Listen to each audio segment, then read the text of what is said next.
Alhamdulillahirabbil alamin. Wassalatu wassalamu ala asyrofil anbiya'i wal mursalin wa ala alihi washabihi wasallam. Alhamdulillah ya Allah, salam yang dimuliakan Allah Subhanahu wa taala. Bapak Ibu, kita telah menunaikan salat subuh berjamaah dan insyaallah akan dilanjutkan dengan kajian subuh pekan ketiga bersama guru kita Bapak Ustaz Haji Dr. Imam LC dengan tema kajian tematik Asmaul Husna biasa. Ya Allah akan melanjutkan kajian kita yang sempat tertunda karena Covid dan alhamdulillah guru kita bisa hadir kembali bersama kita. Semoga ilmu yang disampaikan akan bermanfaat untuk kita semua.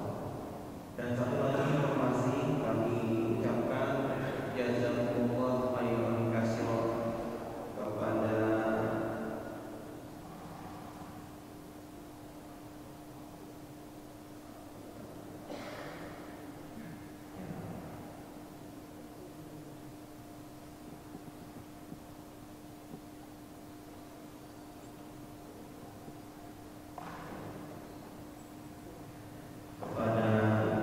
Ibu B. Iya, iya, insya Allah. Kajian sumbangan snack dan konsumsinya untuk anak subuh ini, dan semoga kita Allah Subhanahu wa taala memberikan ganjaran dan balasan yang lebih baik dari itu yang disediakan. Amin ya rabbal alamin.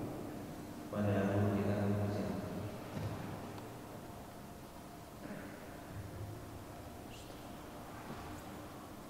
Assalamualaikum warahmatullahi wabarakatuh. Alhamdulillah. Alhamdulillahilladzi an'ama 'alaina ni'aman katsira hatta la tuhsa. Alhamdulillahilladzi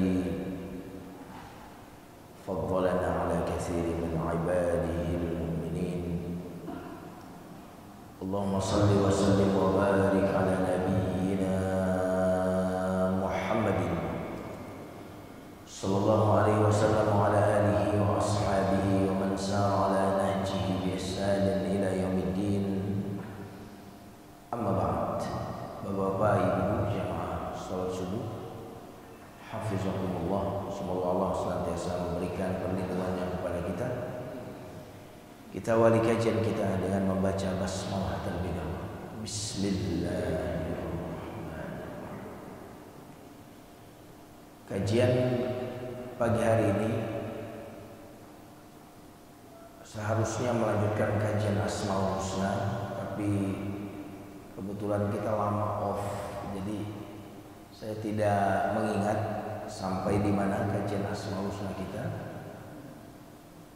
Jadi untuk yang perdana ini mungkin saya seling terlebih dahulu kajian tematis, tentu hubungannya dengan Asmaul Husna juga, yaitu nasihat-nasihat untuk orang-orang yang mendapatkan ujian, cobaan, penderitaan, kesedihan. Hidup ini dari awal sampai akhir adalah ujian, betul nggak nih? Hidup ini dari awal sampai akhirnya adalah ujian. Keliru jika kita menganggap hidup ini hanya berisi kemudahan. Bahkan mudah itu juga adalah ujian.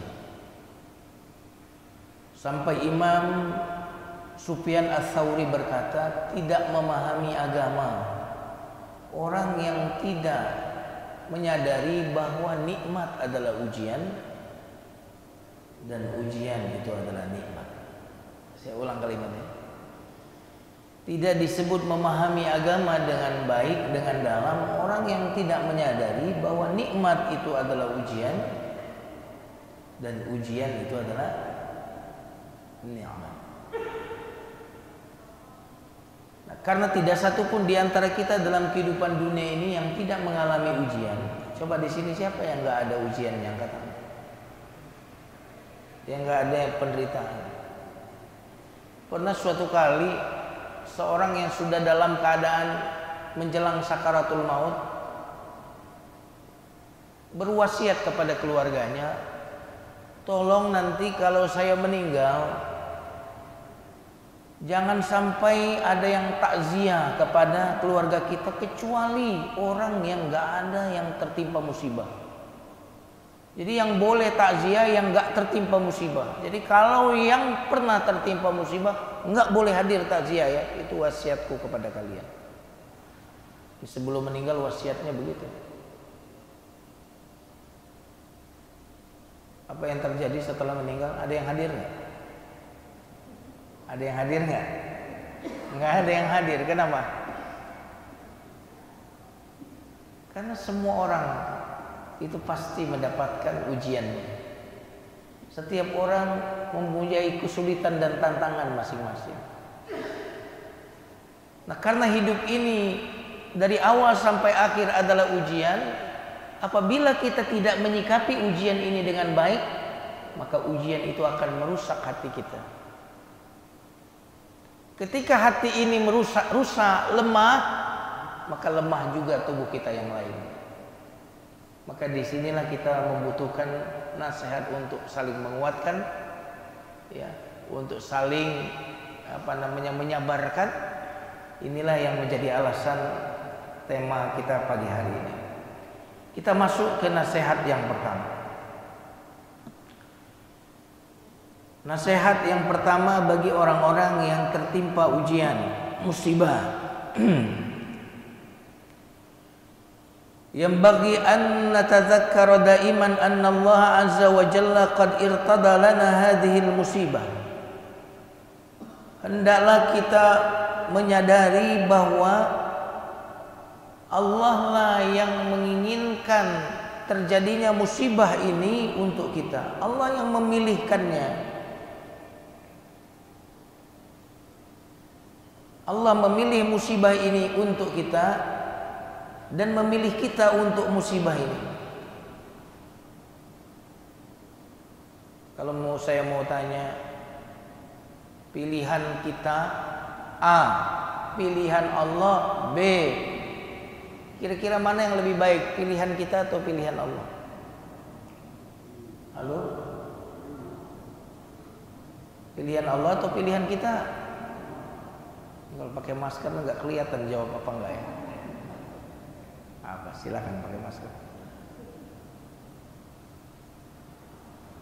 Kita ingin kaya, dikasih miskin oleh Allah. Kaya keinginan kita, ternyata kenyataannya kita miskin. Miskin keinginan Allah. Misalkan sudah terjadi seperti itu. Atau boleh jadi dibalik juga bisa. Yang mana yang paling baik? Keinginan kita atau keinginan Allah? Keinginan. Nah, karena keinginan Allah lebih baik daripada keinginan kita, maka sesungguhnya penghambaan yang sejati adalah kita menginginkan apa yang diinginkan oleh Allah. Kita menyukai apa yang disukai oleh Allah. Nah, ini adalah ubudiyah, penghambaan yang sejati. Kalau kita memilih-milih menginginkan hanya yang sesuai selera kita, kita bukan hamba Allah, tapi hamba hawa nafsu, hamba kesenangan, hamba kenikmatan. Tapi ketika kita mengatakan apapun ya Allah yang kau inginkan, aku menginginkannya. Apapun yang kau cintai, aku mencintaimu ya Allah. Karena aku adalah hambamu, aku ridho padamu ya Allah. Halo, semangat. Hari ini kira-kira pengen hujan nggak? Hujan atau nggak hujan kepengennya? Hah?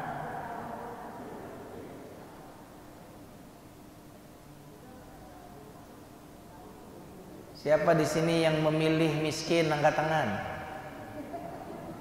Yang memilih kaya angkat tangan.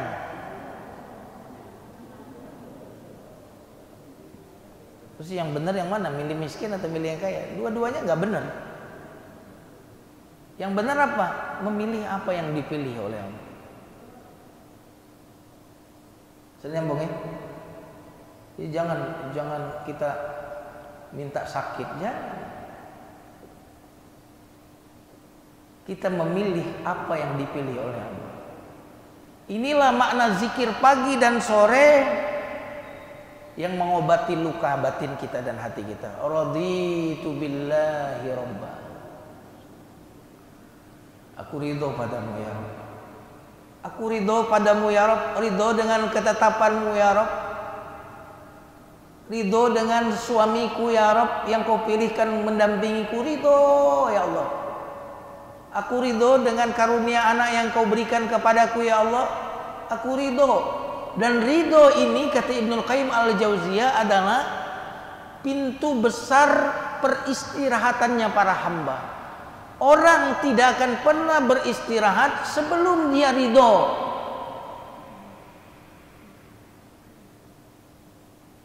Halo, ridho nggak? Ridho nggak ikut pengajian ini? Ridho nggak? Ridho jangan melihat jam terus.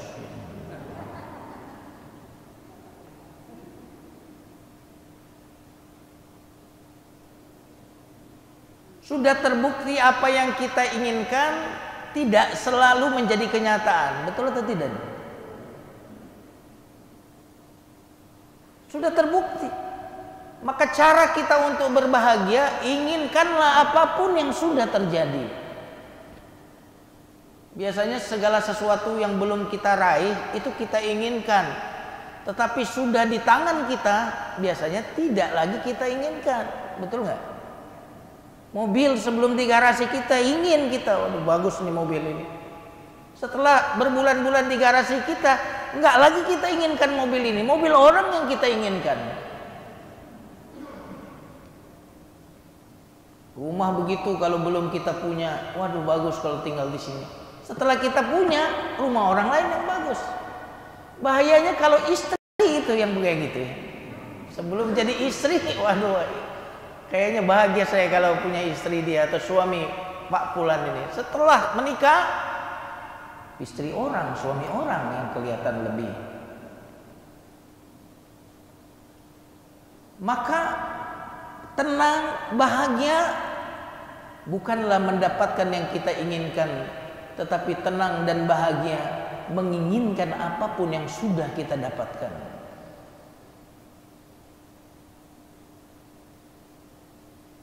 Ini kok jadi terdiam? Raditu billahi ya Allah. Istirahat sudah. Udah istirahat. Jadi kalau yang pensiun belum ridho, belum istirahat. Yang masih produktif kerja tapi dia sudah ridho, sudah istirahat. Mau istirahat? Mau nggak? Ridho. Aku ridho. Istirahat sudah. Nah, jamaah sekalian yang dimuliakan Allah Subhanahu wa taala. Ini nasihat yang pertama. Maka jangan anggap zikir-zikir yang Nabi ajarkan itu sekedar mantra-mantra, sekedar keberkahan yang kita ucapkan, tetapi zikir-zikir itu mengandung sebuah afirmasi. Ya, afirmasi. Ucapan kita itu sedang kita afirmasikan ke dalam pikiran dan hati kita. Aku ridho padamu ya. Ridho dengan mobilku yang sekarang, ridho dengan rumahku yang sekarang, ridho dengan jabatanku yang sekarang. Aku ridho. Terus bagaimana dengan yang besok? Kalau kau beri aku lebih baik lagi, aku juga ridho juga. Aku ridho sekarang, ridho besok, ridho dengan yang seterusnya. Aku bahagia sekarang, bahagia besok, bahagia juga untuk yang berikutnya. Setuju nggak nih? Rezeki begini aja aku sudah ridho, apalagi jika kau tambah ya Allah. Gitu ya. Gimana Bu? Bahagia terus? Bahagia terus atau enggak nih? Bahagia terus. Orang tidak akan bisa sampai di maqam syukur sebelum dia ridho. Jadi ridho dulu baru bisa syukur. Acceptance, penerimaan dulu, ridho, baru kita bisa bersyukur. Jadi orang yang tidak ridho tidak akan bisa bersyukur.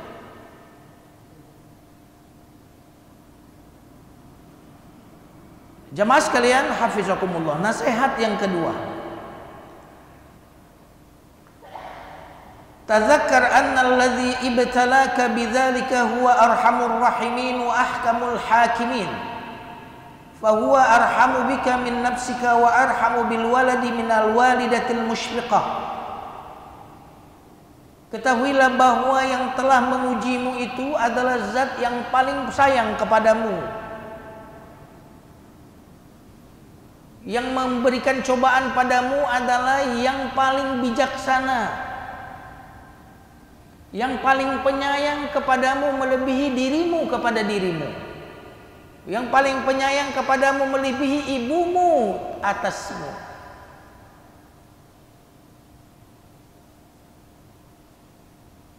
Jamaah sekalian yang dimuliakan Allah, kalau kita bilang Allah sayang karena pemberian Allah kepada kita, maka pernyataan kita Allah Maha Penyayang itu tidak tulus. Betul kan? Kita bilang Allah itu baik karena kita banyak duit, itu tidak tulus. Kita mengatakan Allah baik karena pemberiannya. Kalau kita katakan Allah itu penyayang karena kehidupan kita serba mudah, kita mengatakan Allah penyayang itu karena pemberiannya, bukan karena Allah. Tapi orang-orang yang beriman mengatakan Engkau Maha Penyayang ya Allah, karena Engkau penyayang, bukan karena pemberianmu terhadap. Orang-orang yang hanya menyanjung Allah di saat kehidupannya serba lancar, suatu saat nanti dia akan suuzon kepada Allah saat dia tertimpa musibah. Inilah mengapa sangat luar biasa ucapan Nabi Ayub ketika diberikan ujian yang berat di surat Al-Anbiya ayat 83.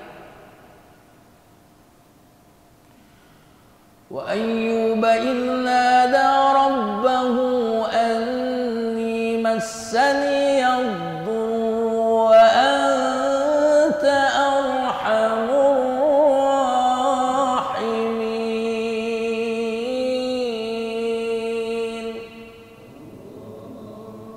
Wa Ayyub, dan Nabi Ayub ketika dia menyeru Tuhannya, anni sesungguhnya aku, massani yadhurru, aku tertimpa derita, penyakit, kebangkrutan, kematian anak-anakku.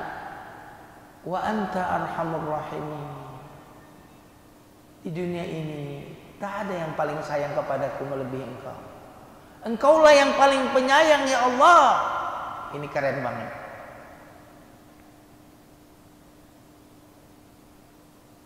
Nabi Ayub justru menyanjung Allah, mengatakan Allah paling penyayang justru ketika tertimpa musibah. Berarti dia menyanjung Allah murni atau tidak? Sejati atau tidak? Logisnya, kalau kau penyayang, kenapa saya tertimpa musibah? Itu logis. Iya kan? Iman nggak bilang gitu. Makanya orang-orang yang tidak beriman hanya mengandalkan logika, suatu saat nanti dia bisa jadi bunuh diri saat logikanya off. Saat rasionalitas tidak mampu memahami sebuah peristiwa, dia akan menjadi orang yang depresi. Tapi orang-orang yang beriman tidak demikian.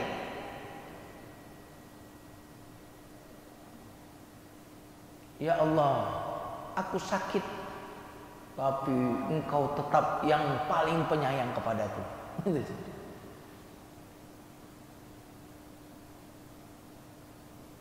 Di kalimat ini, kalau kita belum bisa paham dan menyatakannya, pasti dalam kehidupan kita berikutnya kita akan terluka karena hidup ini tidak senantiasa sesuai dengan yang kita mau.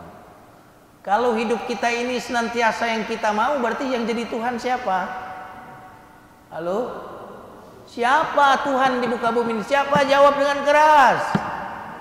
Siapa Tuhan itu? Jawab. Enggak bisa jawab ini yang di sini. Siapa Tuhan kita?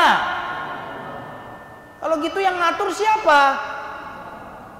Kalau hidup ini sesuai dengan kita maunya, berarti yang jadi Tuhan siapa? Katanya Allah Tuhan. Mengapa engkau tidak mau diatur oleh Tuhan?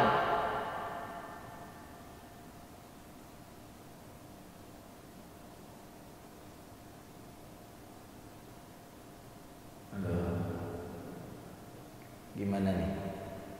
Nyambung atau jaka sembung?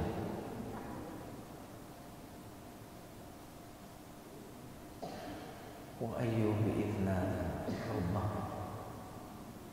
anni massani yadurru wa anta. Wah, kalimat itu kalau sudah kita bisa yakini, apapun keadaan kita tetap husnuzon kepada Allah.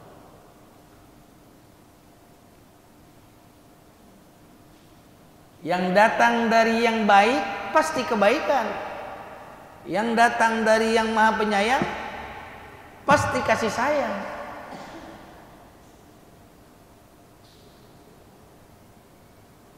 Nah, jamaah sekalian yang dimuliakan Allah,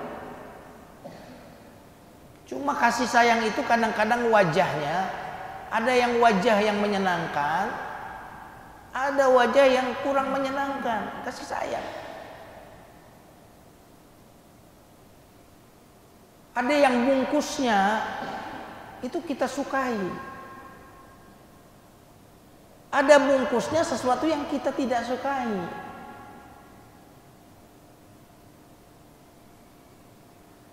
Nah, jamaah sekalian, makanya sebagian ulama membedakan. Kalau sesuatu itu sesuai dengan yang kita inginkan, itu namanya rahmat. Apa?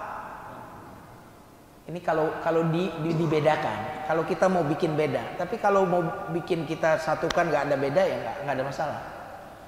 Tapi kalau yang sesuatu yang tidak kita sukai, itu namanya hikmah. Apa? Hikmah. Ini kalau kita bedanya apa, Ustaz? Sesuatu itu biasanya kalau disebut satu, maksudnya dua. Misalkan rahmat Allah, cuma disebut rahmat aja, itu berarti ya rahmat Allah yang tampak maupun yang tersembunyi. Nah, itu dua-duanya. Kalau disebut dua-duanya rahmat dan hikmah, nah itu berarti ada perbedaan, ya. Oke ya. Kalau saya sebut iman, saya sebut iman, ya iman itu mencakup Islam juga. Kalau saya sebut satu saja misalkan Islam, ya maksudnya Islam dan iman juga. Tapi kalau saya sebut dua-duanya iman dan Islam sekaligus bersamaan, berarti ini ada perbedaan. Nyambung ya.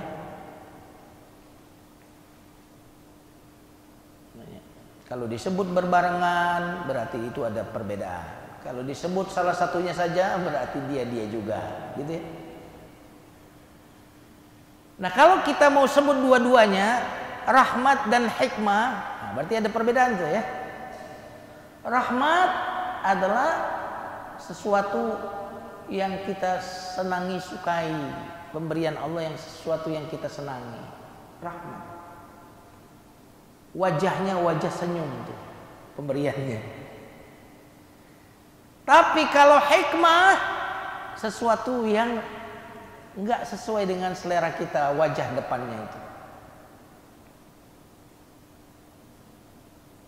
Dan para ulama mengatakan apa yang Allah berikan melalui hikmah lebih besar daripada pemberian Allah melalui rahmat. Dalilnya apa?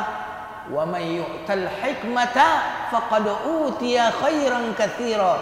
Siapa yang diberikan hikmah, maka sungguh dia telah diberikan kebaikan yang banyak. Nah, ini berarti hikmah di dalam musibah lebih besar daripada musibah itu. Makin pusing kan memahaminya. Kelihatannya di sini dari ridho semua nih, kelihatan tuh dari cara duduknya. Ridho tenang gitu. Sampai kepalanya nunduk begini-begini, tenang. Alhamdulillah. Jamaah sekalian yang dimuliakan Allah Subhanahu wa taala.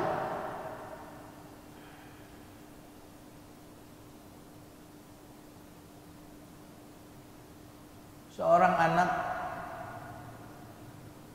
ya, yakin nggak ayah ibunya sayang sama dia? Yakin nggak? Yakin? Saatnya anak ini sakit, dibawa ke dokter. Nama dokter, ini harus saya suntik ini Pak. Mendengar kata suntik itu anaknya langsung apa? Nangis. Aku nggak mau disuntik. Udah tenang aja sayang, kata ayah. Tenang aja. Ayah sayang sama kamu, mama sayang sama kamu. Nggak mau. Kata berontak, kata dokternya, pegangin Pak. Pegangin.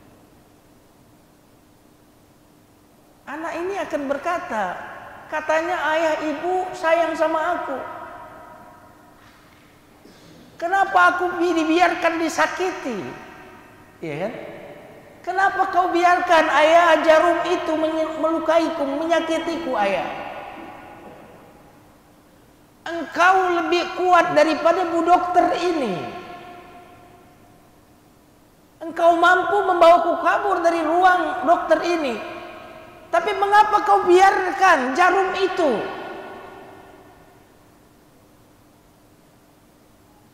melukaiku? Mengapa ayah? Katanya ayah sayang kepadaku. Betul kan? Aku tahu ayah lebih kuat dari dokter ini. Tapi mengapa ayah tidak gunakan kekuatan ayah untuk menolong aku, membawa kabur? Justru ayah membantu dokter agar suntikan itu, jarum suntik itu mengenaiku. Aku benci ayah. Ayahnya paling cuma bilang-bilang, tenang nak, nggak usah takut. Ayah di sini dekat denganmu. Ayah sayang kepadamu. Betul ya?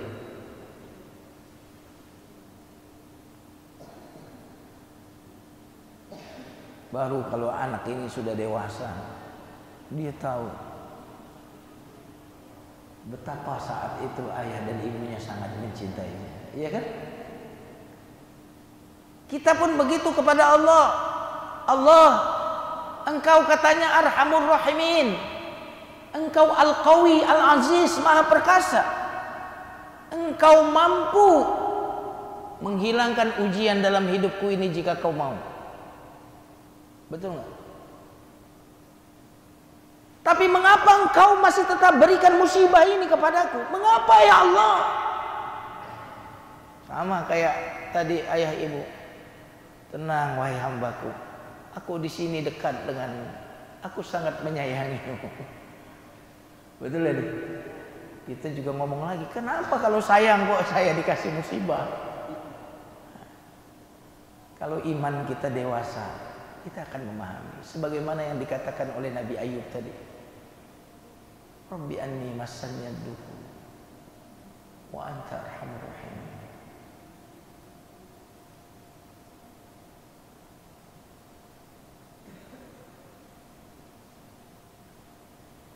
Jamaah sekalian yang dimuliakan Allah.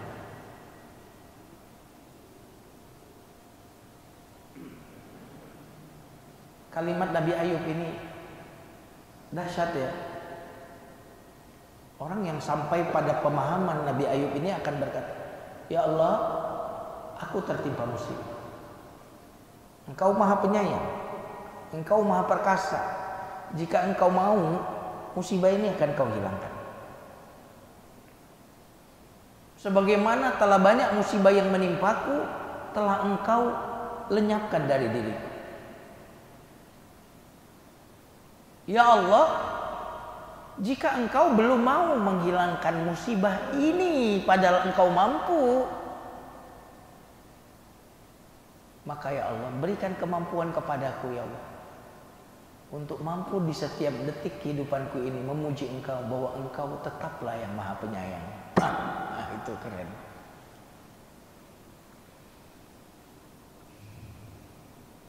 Saya menyampaikan ini di waktu yang tepat setelah COVID-19 ini sudah mulai apa? Melandai, insya Allah.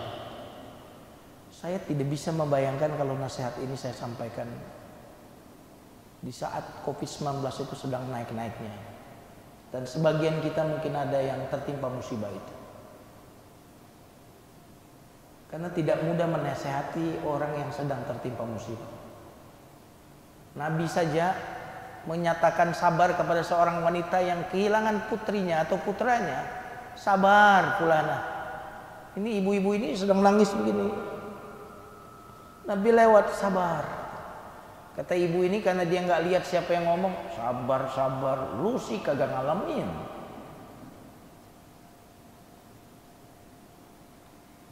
Setelah Nabi lewat, sahabat bilang, kau tahu nggak tadi siapa yang menasihatimu? Nggak tahu. Itu Rasulullah. Langsung dia kejar, ya Rasulullah, maafin saya nggak tahu tadi kalau engkau yang menasihatiku. Apa kata Nabi Sallallahu Alaihi Wasallam? Innamas sabru inda sadmatin ula. Kesabaran itu adalah saat kejadian pertama. Jadi tidak mudah. Maka yang terbaik kalau ada orang tertimpa musibah, jangan banyak ngomong. Duduk saja bersama dia. Kalau dia nangis, ikut nangis. Begitu. Betul nggak? Halo?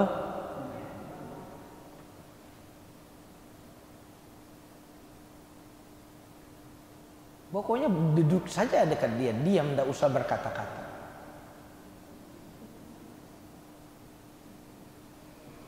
Nah, jemaah sekalian yang dimuliakan Allah Subhanahu wa taala.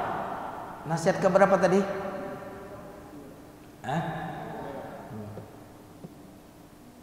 Udah cukup belum nih? Tambah lagi. Yang ketiga,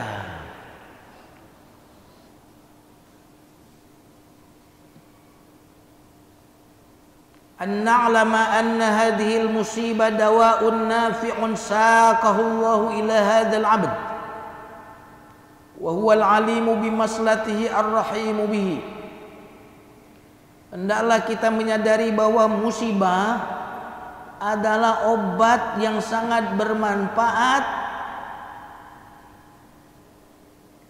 yang formulasinya Allah yang bikin. Obat yang bermanfaat. Di mana-mana obat itu nggak enak ya, betul nggak? Obat pahit. Tapi namanya obat, mau pahit, mau asam, kalau dia bermanfaat, maka kita konsumsi itu obat. Ada banyak penyakit yang jika seluruh dokter di dunia ini berkumpul untuk bikin formula obat, niscaya penyakit tersebut tidak akan bisa disembuhkan. Jadi dokter bikin obat dan obat dokter kemungkinan sembuh, kemungkinan tidak. Betul atau tidak? Tapi kalau Allah yang bikin obat, pasti sembuh atau tidak? Karena Allah Maha tahu. Tak ada yang tidak Allah yang tahu.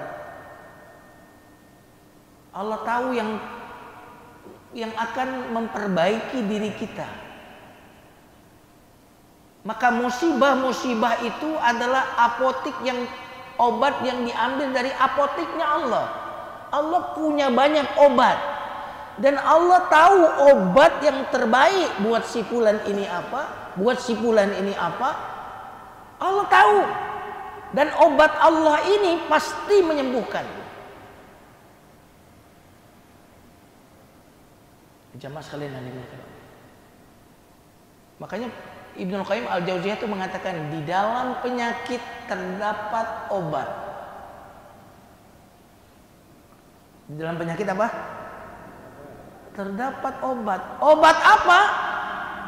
Obat sombong. Nah, saya tidak mengatakan yang sakit itu sombong, bukan. Obat apa? Obat lalai.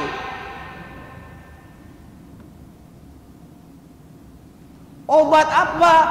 Obat terlalu cinta dunia.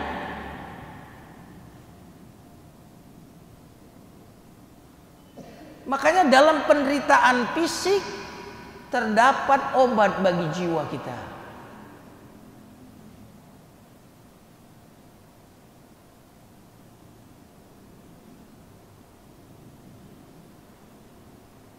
Jangan-jangan kalau kita jujur, sebagian besar dari kita ini baik hubungannya disebabkan sebuah musibah yang pernah terjadi loh. Jangan-jangan, betul nggak? Jadi obat ini, musibah itu menggiring seseorang menuju Allah. Makanya katanya jangan lihat kejadiannya, lihat akibat kejadiannya.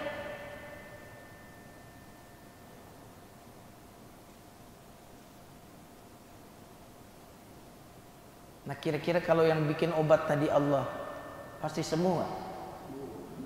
Syaratnya satu, minumlah obat yang diracik oleh Allah itu dengan kesabaran. Jangan muntahkan obat yang Allah berikan kepada kita itu dengan menggerutu,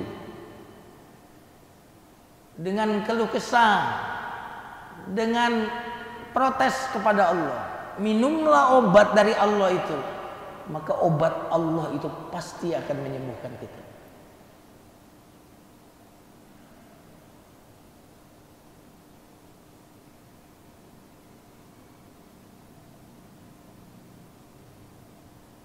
Yang tadinya nggak pernah tahajud, jadi tahajud tuh, jadi tahajud. Yang jarang zikir, jadi zikir. Yang udah banyak zikir tapi kurang khusyuk, dengan musibah jadi khusyuk.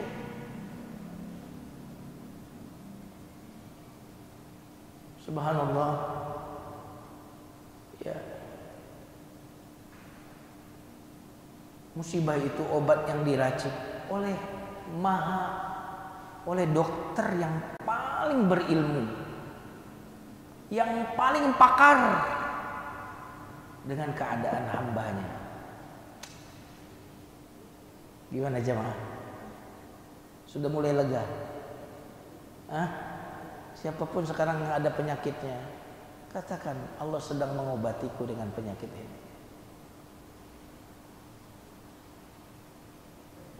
Gimana jauh lebih rileks?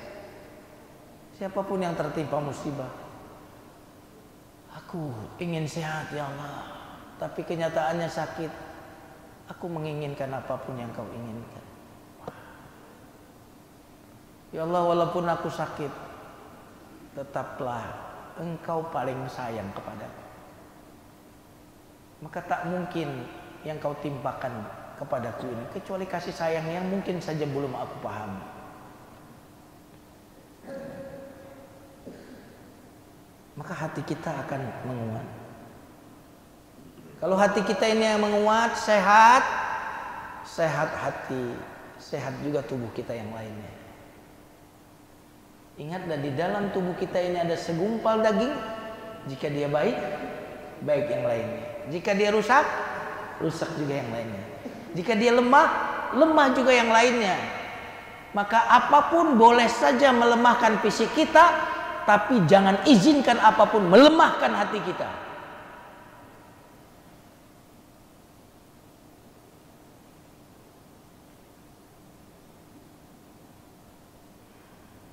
Masuk ke nasihat berikutnya. Syuruk jam berapa hari ini? 5.25. Masih ada ya waktunya ya. Ya, kita tambah 1-2 poin lagi.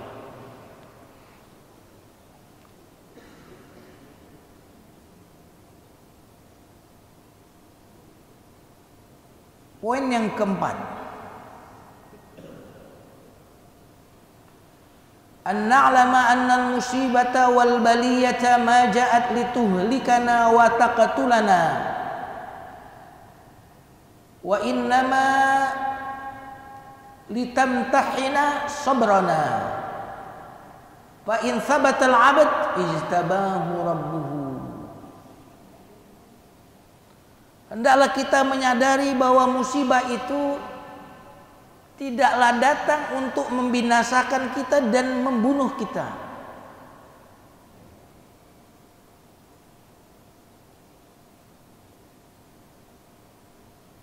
Apalagi ingin mengambil nyawa kita. Maka musibah apapun tidak datang untuk mengambil nyawa orang yang belum datang ajalnya loh. Betul nggak? Makanya orang tertimpa dengan musibah yang sama, satunya meninggal, satunya enggak. Padahal satunya komorbidnya lebih parah, satunya enggak komorbid, yang enggak komorbid meninggal, yang satunya komorbid dan usianya juga sudah tua, kok bisa melalui itu? Logisnya, dokternya, rasionalnya duluan yang ono. Maka musibah seberat apapun tidak datang untuk mengambil nyawa orang yang belum memang waktunya ajalnya. Tetapi yang jelas musibah ini datang untuk menasihati yang lalai, untuk membangunkan orang yang tertidur mimpi di dalam tidurnya itu. Bangun.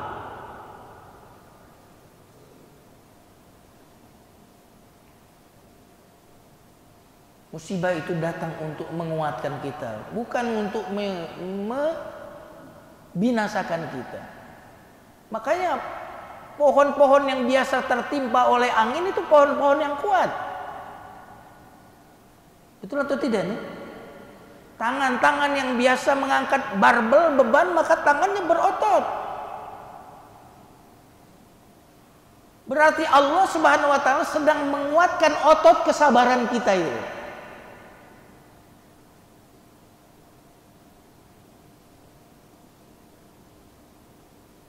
Sebagaimana kita ingin menguatkan otot kita ini dengan mengangkat beban barbel, maka kita juga butuh kekuatan hati dengan cara diberikan bebannya itu ujian hidup ini. Maka ujian itu meningkatkan kapasitas kita. Tanpa ujian kapasitas kita tidak akan tumbuh. Setuju nggak nih? Halo?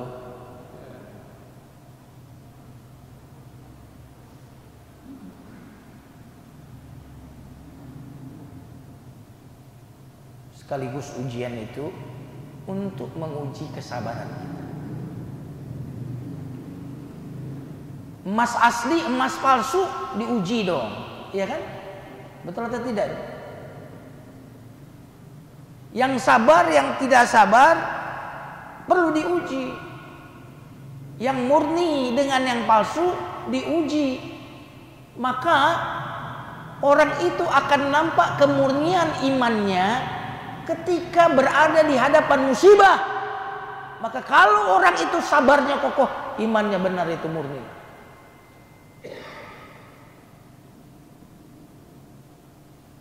Maka di dalam surat At-Taghabun ayat 11 Allah berfirman, "Ma asaba min musibatin illa bi idznillah wa man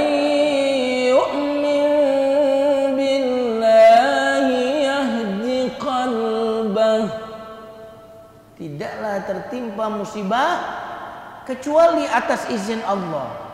Kalimat berikutnya ini menarik. Siapa yang beriman kepada Allah, Allah tuntun hatinya.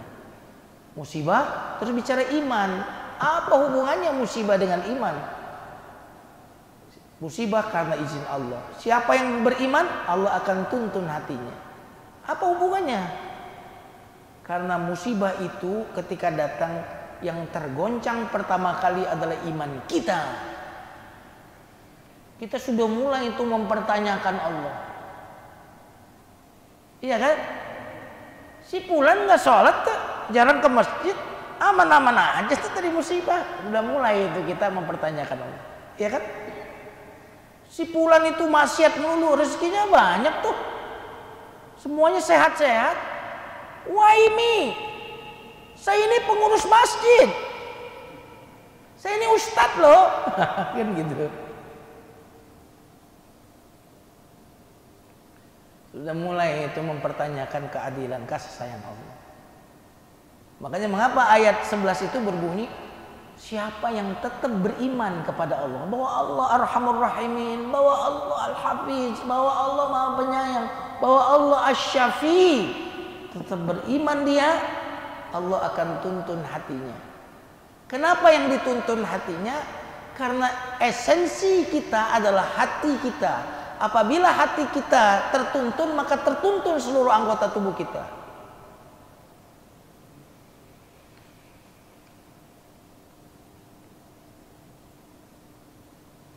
Makanya jangan gelincirkan hati kami. Rabbana la tuzigh qulubana. Jangan gelincirkan hati kami. Nah, jamaah sekalian yang dimuliakan Allah Subhanahu wa taala.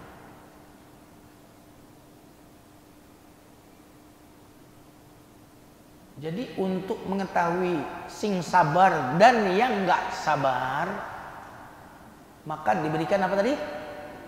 Musibah.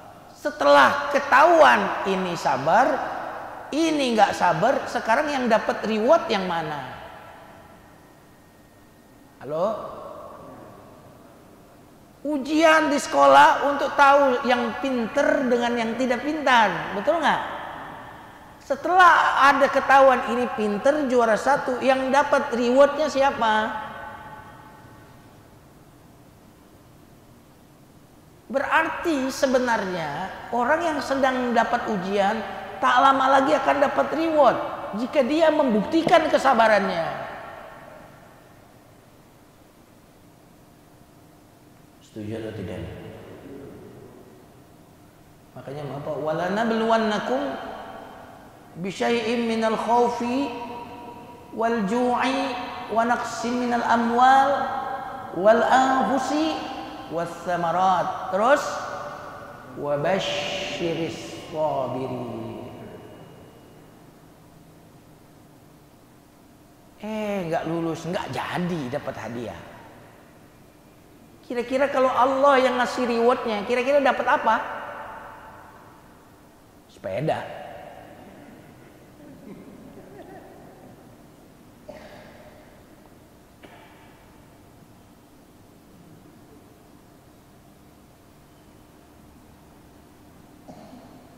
Allah itu memilih. Jadi Allah itu sedang memilih. Jadi kita itu sedang dilakukan semacam filterisasi. Kita sedang difilter, sedang dipilih. Nah, orang-orang yang terpilih ini mustahil Allah sia-siakan, mustahil.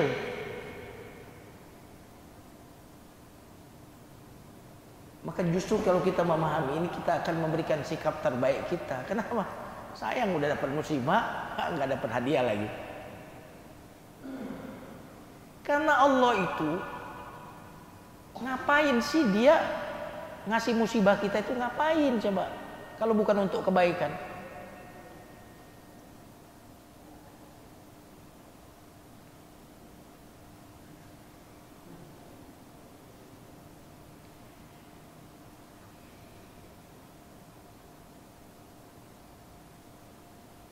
Jadi ujian kelayakan lah kira-kira, ya kan? Ujian kelayakan untuk menjadi orang dekatku nih, orang ini. Lulus kamu, tak angkat kau jadi orang kedekatanku. Makanya Allah berfirman, aku bersama orang yang sabar. Bersama Allah, itu kata para ulama, kebersamaan khusus, kebersamaan spesial. Jadi orang sabar itu orang yang bersama Allah. Siapa yang bersama Allah, maka tidak ada yang bisa mencelakakannya. Siapa yang tidak bersama Allah, tak ada yang bisa menolongnya. Ini peluang besar, peluang. Jemaah sekalian yang dimuliakan. terakhir. Ini kajian saya ini ada 30 poin. Ya, jadi terserah jemaah mau pertemuan berikutnya mau ngelanjutin ini atau mau kembali ke Asmaul Husna. Ya walaupun tetap juga kembalinya ke Asmaul Husna juga. Nggak sampai 30 pagi ini, nggak Bu. Pagi ini cuma 5 aja. Maksud saya poinnya ini sampai 30. Poin yang kelima. Udah takut aja ibu, 30 kapan selesai ini. Tapi kalau 30 beneran kuat nggak? Kuat nggak? Bapak-bapak, ibu-ibu kuat, saya nggak kuat.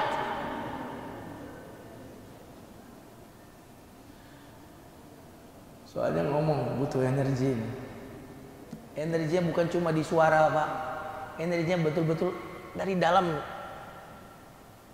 Bukan sekedar ngomong. Jadi maka betul-betul biasanya begitu. Habis tausiah baru lemas gitu. Sudah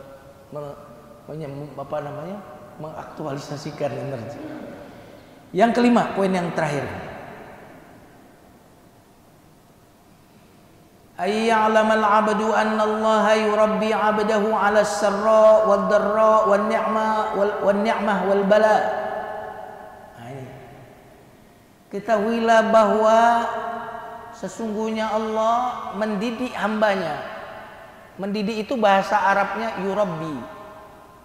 Makanya pendidikan tarbiyah dari kata yurabbi. Nah, Asmaul Husnanya apa? Rabb.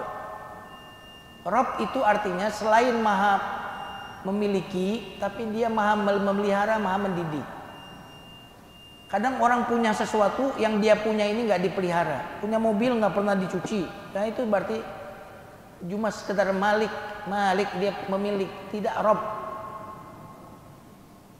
Tapi kalau Rabb ini seperti petani yang bercocok tanam, ya kan? Dia siapin tanahnya, dia siapin bibitnya. Ini pas dengan mataharinya atau tidak, nyiramnya berapa, kasih pupuk, bagaimana melindunginya dari hama, itu Rabb. Makanya Allah tuh Rabbul Alamin.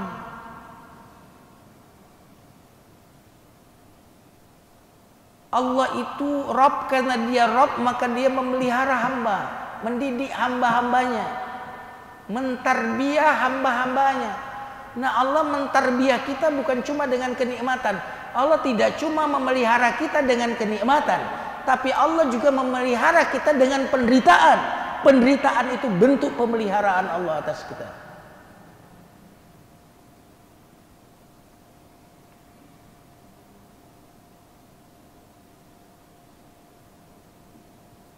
Kita nggak cuma mendidik anak kita dengan kata-kata lembut, tapi kadang kita mendidik anak kita dengan cubitan. Betul atau tidak? Tapi cubitan ini bukan dari yang membenci anak ini, tetapi dari yang melahirkan anak ini.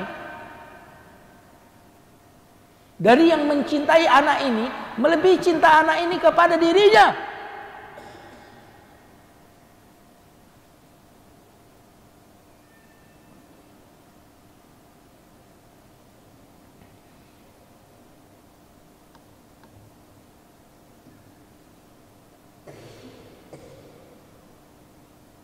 Bagaimana dengan Allah?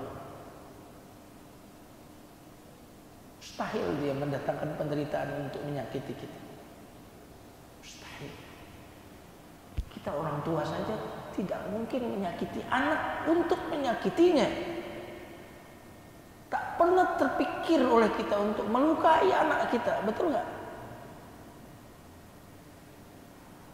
Lalu bagaimana dengan yang Maha Kudus, Maha Suci, Assalam? Nah, mungkin. Tapi karena Allah ingin mendidik kita,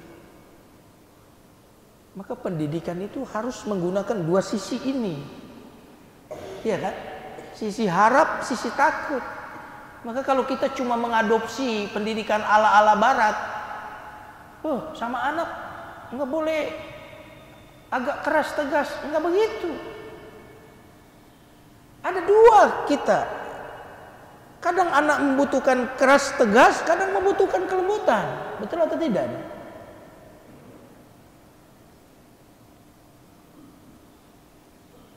Nggak boleh bilang tidak kepada anak, nggak boleh bilang jangan kepada anak.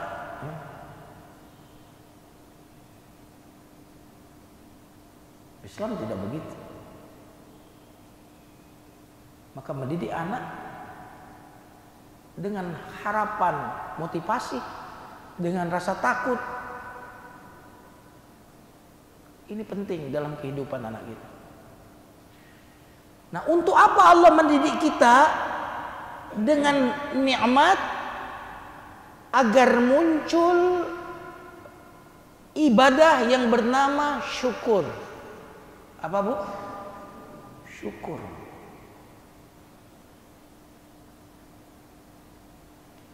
Untuk apa Allah mendidik kita dengan kesulitan hidup, dengan musibah? Agar muncul ibadah yang bernama sabar. Betul kan nih?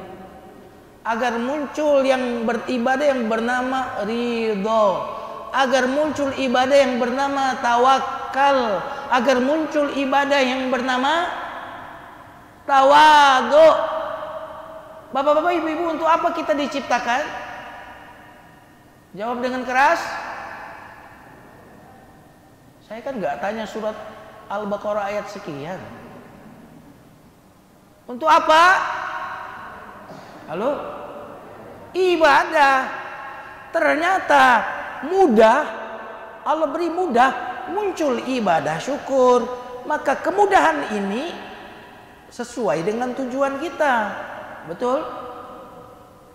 Dikasih kesulitan agar muncul sabar. Sabar ini sesuai dengan tujuan ibadah kita. Betul kan?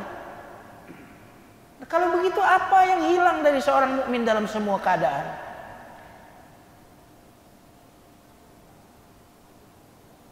Maka harus kita kaitkan antara apapun yang menimpa kita dengan ibadah. Apapun yang menimpa kita, kalau itu memudahkan tujuan hidup kita yaitu ibadah, itu kebaikan.